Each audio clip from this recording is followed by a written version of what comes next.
The ticket printed was at 12:07 in the morning. I know the exact time because I looked at the clock when I heard the machine start up.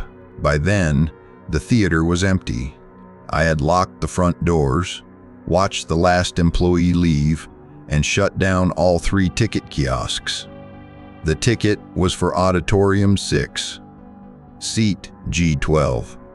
Auditorium 6 had been closed since before I started working there. At the bottom, it said the ticket had been sold at Register 4.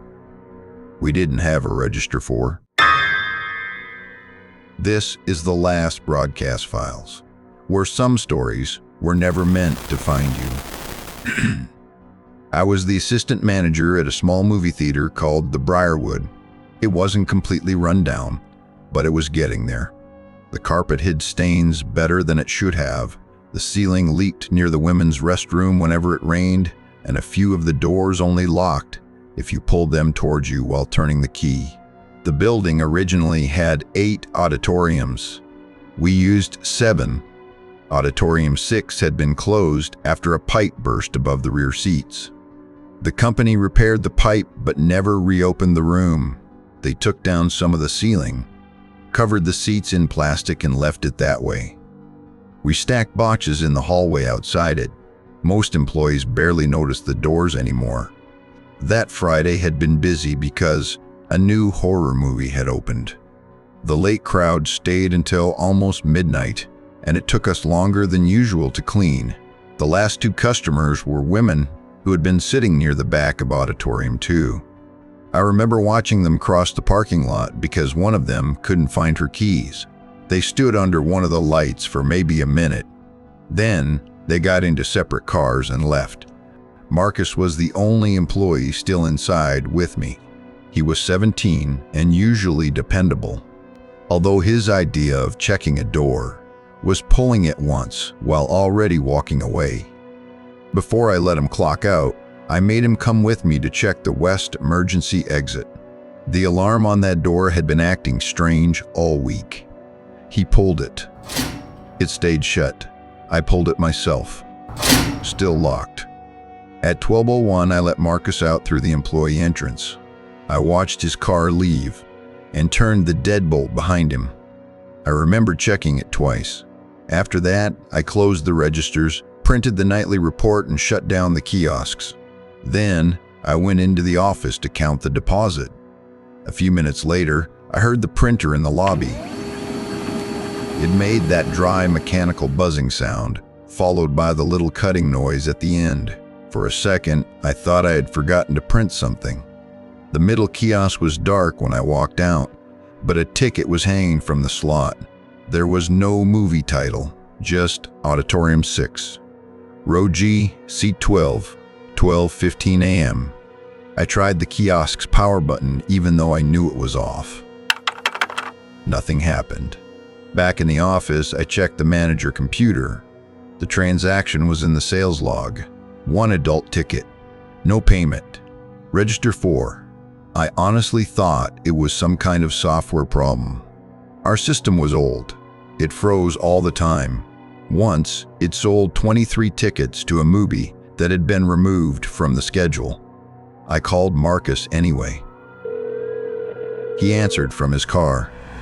I asked if he had touched the kiosks before leaving. He said no, then asked if I had found the ticket for the secret movie. I asked what he meant. He said he was joking. Then he mentioned that one of the syrup racks near Auditorium 6 had been slightly crooked when he took the trash out earlier. That bothered me, although I didn't tell him. The racks were heavy. Employees avoided moving them unless they had to. Still, I didn't call the police. That would have meant telling the dispatcher that a printer had scared me. I took the master keys and went down the west hallway. The 2 rolling racks were in front of Auditorium 6. One of them was angled slightly away from the wall. I hadn't noticed it earlier. I moved it and unlocked the auditorium. The smell was the first thing I noticed. Damp carpet, dust, and something slightly sour. Only a few ceiling lights came on. The seats were covered in gray plastic. Parts of the ceiling above the back rows were missing. exposing pipes and wiring. I counted down to row G. The cover had been removed from seat 12 and folded beneath it. There was a popcorn bag in the cup holder. It was from our current stock, not something left over from years ago. I picked it up. There were kernels inside. They weren't hot exactly, but the bottom of the bag was still warm. I nearly dropped it. The seat cushion was rocking a little. It could have been from me touching the armrest. I'm not sure. At the time, though, it looked like somebody had just stood up. I said, "Is someone in here?" Nothing. I waited. Then I heard something move beneath the floor.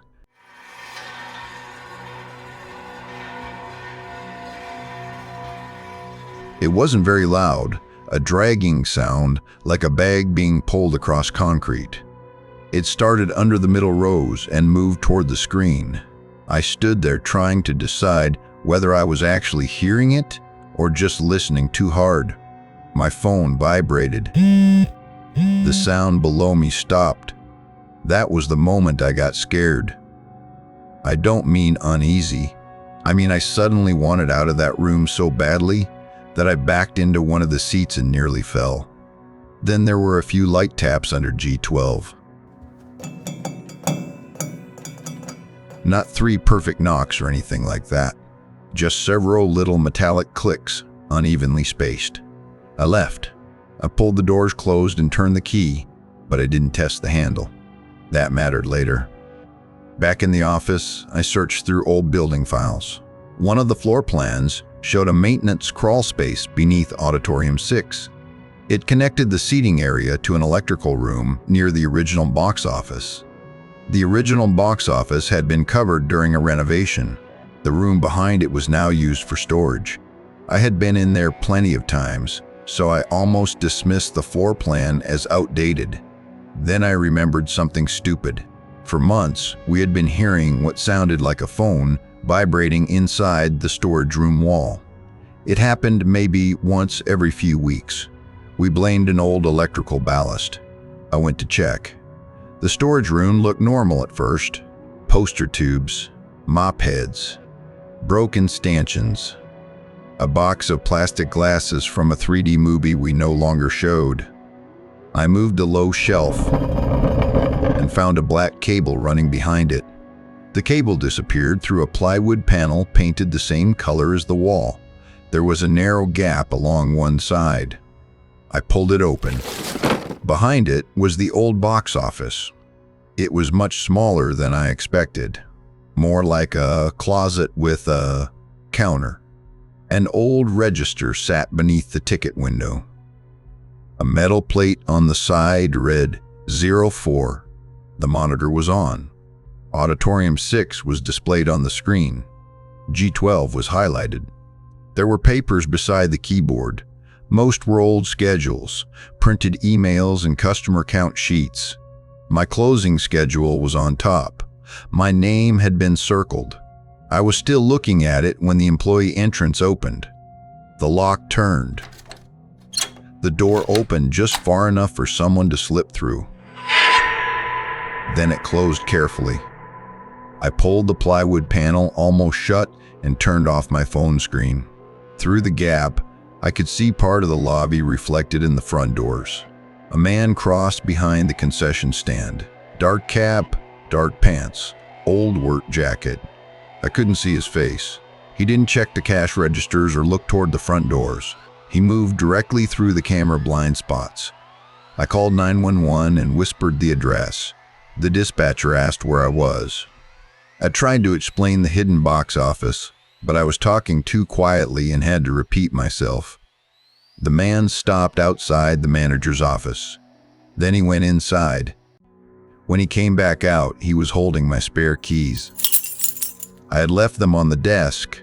He walked toward Auditorium 6. I waited to hear him test the locked doors. Instead, they opened. I had not latched them properly. That was my fault. For a while, there was no sound at all. I remember looking at the old register and thinking about crawling under the counter, even though there was nowhere to go. Then the screen changed. It showed the lobby camera. The footage was delayed. On the screen, I watched myself enter the storage room, move the shelf, and disappear through the panel. Whoever was inside the theater had watched me find the hiding place. The seating chart came back. G12 was blue. Then G13 lit up beside it. The old phone on the counter rang. I almost yelled. I grabbed the receiver before it could ring again. There was breathing on the line. Not exaggerated. Just somebody breathing through their nose, very close to the microphone. Then a man said, quietly, "You left the door open." The line went dead. The carpet behind the counter moved. At first, I thought I had imagined it. Then a square section lifted. There was a hatch under the carpet. It rose about an inch and dropped back down. I dragged a broken metal stanchion over it. The hatch pushed again. The stanchion moved. That was when I ran. I pushed through the plywood panel and crossed the lobby toward the employee entrance. The handle wouldn't move. The deadbolt had been locked from inside after the man entered. Behind me, the plywood panel hit the wall. I didn't turn around. I ran behind the concession counter and hit the crash bar on the kitchen fire exit. The alarm started immediately. The door opened into the service alley. I got outside and nearly slipped on something wet near the dumpster. I kept one hand on the door and looked through the gap. A man stepped out of the storage room. He was wearing an old briarwood jacket, brown with a faded gold stripe. He stood there for a few seconds. Then he raised my key ring and let it hang from one finger. I don't know whether that was meant as a threat or whether he was showing me that he still had a way back in. Police lights appeared at the end of the alley. The man turned and walked toward Auditorium 6. The officers searched the theater for close to an hour. They found the passage beneath the auditorium, but the man was gone. It connected to a steel service door behind the dumpster enclosure. That door still used an old employee lock.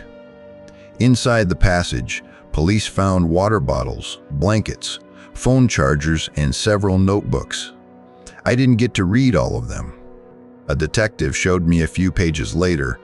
They contained descriptions of customers, clothing, vehicles, which exits they used. Several entries mentioned people who stayed alone after the credits. The theater owner recognized the jacket from a security image. It had been issued to a projectionist named Daniel Mercer, who was fired years earlier for entering the building after hours. Police arrested him several days later. I was never told exactly what he planned to do. Maybe they didn't know. Maybe they just didn't tell me. The part I did see was a page about employees. He had written notes about our closing habits. Marcus rushed the west exit. Our general manager always called her husband before walking to her car. Beside my name, he had written that I checked equipment problems myself.